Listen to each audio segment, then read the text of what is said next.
ছোৱালীৰ খবৰ লৈ আছে কোনটো স্কুলত ৰান্ধা হৈ আছে কোন স্কুলত ৰান্ধা বন্ধ হৈ আছে হেমন্ত বিশ্ব শৰ্মা স্কুলে যাই বেলাই এইটো ইহঁতে তদন্ত কৰি আছে কিন্তু হেমন্ত বিশ্ব শৰ্মা আমাৰ ৰান্ধনীৰ ওচৰত যাব নাপাৰে নেকি যে কিমান কষ্ট কৰি ৰান্ধনীবিলাকে এই খাদ্যবিলাকে ইহঁতে সংগ্ৰহ কৰি আমাক ল'ৰা ছোৱালী মাকৰ নিচিনা খুৱাই আছে ইহঁতে নাজানে নেকি ইমান দিন হ'ল গ'ল আমাৰ 18 বছৰ হৈ গ'ল এতিয়ালৈকে আমাক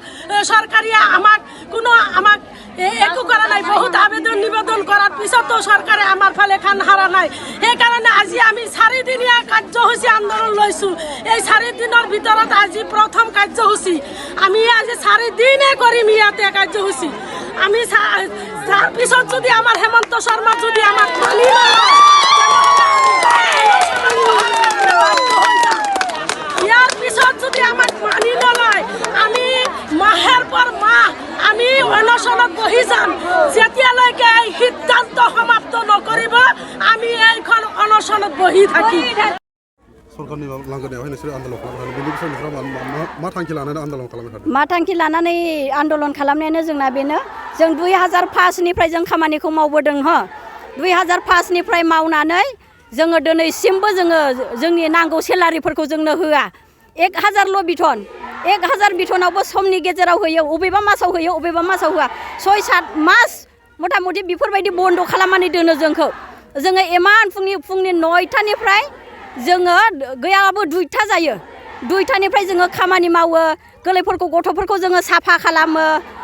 खालामनानै स्कुलफोरखौ जोङो साफा खालामो गथ' गोरलैफोरखौथ' जोङो अनेक गावनि फिसाजों समानजों जोथोन लानांगौ थेवबो जोङो सेलारिखौ जोंनो सरकारा मानो होआ जों एथ' खस्थ' खामानि मावो अराव सङो बन गोथांफोर दैज्लांफ्राव ओरैबायदि सास्ति जोंनि चिराङाव जोंनिथिं दाबो गेसफोरखौनो जों मोनाखै अरजों बनजों जोङो संनानै जाहोनाङो इमान खस्थ' फायखाना टयलेट जोङो साफा खालामो सरकारा जोंनो बे खामानिखौ होनानै जोंनो सेलारिखौ मानो होनो बायो मानो होआ जोंनो 2005 निफ्रायनो जोङो खामानिखौ मावबोनानै दङ दिनैसिम बेसेबां बोसोर मावनानैबो जों एथ'बां दाबिबाय एथ'बां जों दाबि खालामबाय सरकारनियाव मानो गनाया सरकारा बेनिखायनो जोङो दिनैनि माबायानो जोंनि टारगेटआनो बाहाय फैनायानो माबायानो जाहैबाय ना जाथायानो जोङो जोंनि बिनाय मानिखौ जों गनायैखाय जोङो दिनै दहरना 1 थारिखनिफ्राय जोङो जोंनि डिमान्डखौ जेबो रिप्लाइ होआ जोंनो जेबो होआ बिनिखायनो जोङो 4 थारिखसिम बन्द खालामगोन आरो 4 थारिखसिमावबो जोंनो जेबो माबा मोनाब्ला प्रुफ मोनाब्ला जोंनो रिप्लाइ होआब्ला नांगौ रोखोमनि जोंनि डिमान्डखौ जोंनो होआब्ला जोङो 1 मास बन्द खालामगोन जोङो गुन'सब बायदिसिनाफ्राव जोङो अनेक खाथि 1 मासनि सिगां जोंनो खाथि नांगौ थेवबो सरकारा जोंनो दिनैसिम बिथन मोजां होआ 500 थाखा बारायदों होननानै बुङो 500 थाखाखौ जों दिनैसिमबो मोनाखै आरो दाथ' 1000 बिथनखौनो जोंनो मा होयो 1 मासनि होगोन 6 मास 7 मास 12 मास बिदि थायो होमबा दिनै गाबोन बेसेबां माइरं मैगंफोरनि दामफ्रा बेसे 30 थाखा हाजिरा सोर मावबावदों दानि आजिखालि जोङो बायराव मावोबा स्कुलाव मावाबा मालिकनो बाहेराव मावोबा जोङो 300 थाखा 400 थाखा हाजिरा मोनो जोङो बे 30 थाखानि जोङो मा मोनजायो जेबो मोनजाया दानि आजिखालिथ' माइरंआबो 50 थाखा जाबाय 60 थाखा जाबाय गैयाबाबो 45 थाखा आरो जोङो माइरं सेरसेखौनो जों मोनाबा जों फिसाफोरखौ जों मा स्कुलाव सानफ्रोमबो मावनानै जों माजों जाहोलांनो जों माजों गानहोलांनो जों माजों फोरोंनो जोंनि फिसाफोरखौ हाबाफारिखौ नोंथांमोना मा जायगानिफ्राय लानाय जादों बेबायदि हाबाफारि मा जायगानिफ्राय माने सब जोंनि बे चिराङावनो एखेयानो अल आसामबाबो जायो अल आसामावनो जोंनो जेबो बिनाय डिमान्डखौ जोंनो होआ सरकारा मानो गनाया नोंथांमोननि बिनाय माखासे माबाफ्रा सालारिफ्रा बेसेबां दिननि थाखाय पेन्डिं दङ जोंना पेन्डिंआ मथा मथि बे मासनियानो 7 मासनि दङ आरो सिगांफोरनियाथ' जोङो माबायाव गैबावलासो गोदाव सोराव जाबाय आसामनि सीएम हिमन्त बिश्व शर्मासिम मा खावलायगोन नोंथांनि दाबिखौ खोनासंथ'बाय हिमन्त मामा बिश्व शर्मानिसिम जों बुङो जाहाथे जोंनि नांगौखिनिखौ जोङो 10,000 माहे जों बिदों जाहाथे हिमन्त मामाया जोंनि बिनायखौ गनायो गोख्रैनो आरो जोङो इलेक्सनाव जोङो 1,18,000 जन दङ जों जुदिबा जोंनि बिनायखौ जोंनो होआ जोंखौ इलेक्सनाव मोननाय नङा सासेबो जोंखौ मोना आरो जों गनायनायबो नङा आरो होनायबो नङा बेनिखायनो जोङो हिमन्त मामाखौ जों खावलायो जोंनि बिनायखिनि माहे 10,000खौ जाहाथे जोङो मोनो जोंनि खावलायनाया बेनो जी আমি 6 দফীয়া কাৰ্যসূচী হাতত লৈ পেলাই আমি আন্দোলন আৰম্ভ কৰিছোঁ আৰু আমাৰ এইখন আন্দোলন 4 দিনীয়া 1 পৰা 4 তাৰিখলৈকে আমাৰ আন্দোলন চলিব আৰু আমাৰ এই ৰন্ধন কৰ্মচাৰী যে ন্যূনতম আইন মতন আমাৰ টকা দিব লাগে, যে মাহৰ প্ৰথম সপ্তাহত দিব লাগে, সেইটো নিদে। আমাৰ 4 মাহ 5 মাহ পেণ্ডিং হৈ যায়। তাৰপিছতো আমাৰ চৰকাৰে আমাৰ ফালে আমাৰ যিখিনি পইচা পাওঁ মাত্ৰ 1000 টকা, সেই পইচাখিনি আমাক মুকলি কৰি নিদিয়ে। 5 মাহ 6 মাহ পিছত আমাক পইচাখিনি দিয়ে। তাৰে ভিতৰত ইমান দিনৰ পইচা পেণ্ডিং হোৱাৰ পিছত যেতিয়া আমাক পইচাখিনি দিয়ে, কাৰোবাৰ সোমাই আছে, কাৰোবাৰ নোসোমায়। তাৰপিছত আমাৰ প্ৰত্যেক মাহতে যাতে ন্যূনতম আমাক আইন মতন যাতে আমাক 10,000 টকা আমাক যাতে প্ৰত্যেক মাহতে আমাক আইন মতন পইচাখিনি আমাক দৰমহাখিনি দিব লাগে। আৰু আমাৰ যেতিয়া আমি এই ৰন্ধা কামত যেতিয়া ব্যস্ত হৈ থাকি, তেতিয়া অঘটন বা কোনো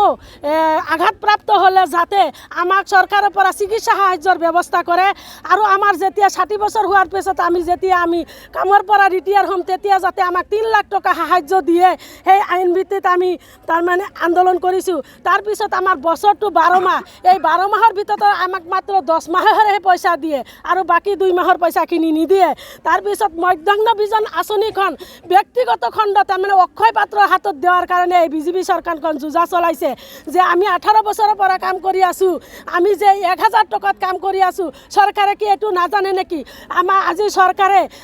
প্ৰত্যেকখন স্কুলত যাই পেলাই ইহঁতে ল'ৰা ছোৱালীৰ লগত খাদ্য খাই আছে। ইহঁতে নাজানে নেকি কোনখন ৰান্ধনীয়ে এইবিলাক কিমান কষ্ট কৰি বনাই আছে। ইহঁতৰ বেলেগ বেলেগ ৰাজ্যত দেখা পাইছোঁ 7,000 টকা, 10,000 টকা, কোনোবা 3,000 টকা, কোনোবা ৰাজ্যত 5,000 টকা এনেকৈ দি আছে। তাৰপৰা চিকিৎসা সাহায্যৰ ব্যৱস্থা আছে। তাৰপিছত ইহঁতে কাপোৰ দুযোৰ কৰি কাপোৰ দিয়াৰ ব্যৱস্থা আছে। তাৰপিছত ইহঁতে আইন মতন পইচাখিনি দি আছে। কিন্তু আমাৰ ৰাজ্যত এই হেমন্ত বিশ্ব শৰ্মা, ইয়াতে বিজেপি চৰকাৰ কিয় আমাক এই বেলেগ ৰাজ্যৰ দৰে আমাক দিব নাপাৰে? সেইখন চৰকাৰক আমি সকীয়াই দি আছোঁ, আমি ধিক্কাৰ দি আছোঁ যে যদি এই আজি 4 দিনৰ কাৰ্যসূচী যদি সফল নকৰে, তেনেহ'লে অহা ইলেকশ্যনত আমি অসমত 1,17,000 ৰান্ধন কৰ্মচাৰী আছোঁ। আমি তাৰ পৰিয়ালবৰ্গে সহকাৰী হিচাপে তাক আমি ভোটৰ সময়ত ইহঁতৰ এনচাৰখিনি পাই যাব। যদি আমাৰ এই 4 দিনৰ কাৰ্যসূচী যদি সফলত কোনো যদি আমাৰ আশা নিদিয়ে, আৰু যদি এই আশাখিনি নিদিয়ে, তেনেহ'লে অহা মাহৰ ভিতৰত আমি অনশনত আমি বহিম। 1 মাহ আমি ৰান্ধা বাঢ়ি বন্ধ কৰি দি অনশনত বহিম। যেতিয়ালৈকে আমাক সিদ্ধান্ত গ্ৰহণ নকৰিব, সিমান সিহঁতৰ দিন পৰ্যন্ত আমি ৰাজপথত বহি যাম। সেইটো আমি সিদ্ধান্ত লৈছোঁ। আজিৰ কাৰ্যসূচী সিদ্ধান্ত মতে যদি আপোনালোকৰ মিডিয়াৰ জৰিয়তে আমি জনাব বিচাৰিছোঁ যে চৰকাৰে যাতে আমাৰ ফালে চাই, চকী মেলি চাই পেলাই এই দুখীয়া ৰন্ধন কৰ্মচাৰীৰ ফালে চাই যাতে আমাক 10,000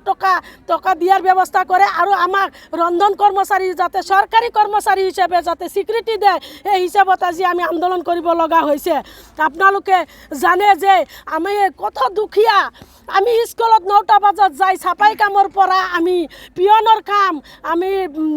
কোনো চকীদাৰ নাই, LP স্কুলবিলাকৰ পিয়ন চকীদাৰৰ কাম চাফাই কৰাৰ পিছত আমি ৰন্ধন কৰ্মচাৰী, সৰু সৰু ল'ৰা ছোৱালী, ইহঁতে নিজে কোনোবা সময়ত ল'ৰা ছোৱালীবিলাকে স্কুলত পেচাব পায়খানা কৰে, আমি এইটোও চাফা কৰিব লাগে। সেইবিলাক মাকৰ নিচিনা আমি কাম কৰি আছোঁ। ইয়াতে চৰকাৰে নাজানে নেকি আমাক কিমান দুখ কষ্ট দি আছে? আমি যাতে চৰকাৰে আমাক যাতে আমাৰ ফালে চাই, আৰু অহা যদি আমাক এতিয়া যদি আমাক দৰমহাখিনি বঢ়াই নিদিয়ে, চৰকাৰে যদি আমাৰ কোনো একো সুবিধা নিদিয়ে, তেনেহ'লে অহা আমাক যিটো গুণোৎসৱ আহি আছে, গুণোৎসৱ আহিলে আমি 1 মাহ আগতে আমি ইমান স্কুল চাপাৰ পৰা আমাৰ বহুতো কাম কৰিব লগা হয়। আৰু গুণোৎসৱৰ 3 দিন আগৰ পৰা আমাৰ পুৱাৰ পৰা আমি যাই পেলাই ৰান্ধা বাঢ়ি ৰাইজৰ মানুহ থাকে, আমাক খুৱাব লাগে। যদি এইবাৰ নকৰে, গুণোৎসৱত আমি স্কুলৰ ৰন্ধাঘৰৰ তালা লগাই দিম। সেইকাৰণে আমি ৰাজ্য চৰকাৰক সকি আনি দিছোঁ যাতে আমাৰ কথাখিনি মানি লয়, যাতে আমাক দৰমহাখিনি বঢ়াই দিয়ে, আমাক যাতে চৰকাৰী স্বীকৃতি দিয়ে, প্ৰতি মাহৰ প্ৰথম সপ্তাহত আমাক পইচাখিনি মোকলাই দিয়ে, আৰু আমাক এককালীন 3 লাখ টকা সাহায্য দিয়ে। এইখিনি আমাৰ ক'বলগীয়া আছে। আমি 4 দিনীয়া কাৰ্যসূচী লৈছোঁ। আমি 4 দিন একেৰাহে ইয়াতে আমি 9টা বজাত আহি আমি 5টা বজাত ইয়াৰ পৰা যাম। আমাৰ কোনো কষ্ট নাই। আমি 4 দিন কাৰ্যসূচী পালন কৰিম আমি প্ৰত্যেকখন স্কুলতে আজি চাইব আপোনালোকে যাই চাব পাৰে মিডিয়াৰ জৰিয়তে চাব পাৰে প্ৰত্যেকটা ৰন্ধা ঘৰত আজি তালা লগানি আছে আৰু 4 দিন তালা লগানি থাকিব আমি কোনো ল'ৰা ছোৱালীক আমি খুৱাব আমি নুখুৱাম এতিয়া স্কুলত কি হৈ আছে আমি এইটো নাজানো আমি 4 দিন আজি কাৰ্যসূচী লৈছোঁ আমি 4 দিনে ইয়াতে আন্দোলন কৰিম আমি যদি আমাৰ দাবীখিনি মানি নলয় তেনেহ'লে অহা দিনত আমি অনশনত বহাৰ কাৰণে আমি বাধ্য হ'ম মাহৰ পৰ মাহ আমি ধৰি এমাহ হ'লে যিমান দিনলৈকে আমাক যদি মানি নলয় চৰকাৰী হিচাপে আমাৰ স্বীকৃতি গণ্য নকৰে সিমান দিনলৈকে আমি অনশনত বহিম এইটো আমি গুৱাহাটীতে বহিম ৰাজ্যিক ভিত্তিত বহিম এইটো আমাৰ আলোচনা হৈ আছে আমি অহা মাহৰ ভিতৰতে আমি অনশনত বহিম এতিয়া ইলেকশ্যন আহি আছে ছাৰে নাজানে নেকি ইমান ৰন্ধন কৰ্মচাৰীবিলাকে কাৰ আণ্ডাৰত কাম কৰি আছে চৰকাৰে যদি আমাৰ ফালে নাচায় আমি চৰকাৰে কেনেকৈ ভোট দি সিহঁতে জিকাম আমাক যদি ইমান দিনৰ ভিতৰত যদি আমাক যদি কোনো গণ্য নকৰে বিজেপি চৰকাৰে তেনেহ'লে আমি বিজেপি চৰকাৰত আমি একজনো ভোট নিদিম আমি গাঁৱৰ মানুহবিলাকক আমি তাৰ অভিভাৱকবিলাকক তাৰপিছত ইয়াৰ হাজবেণ্ড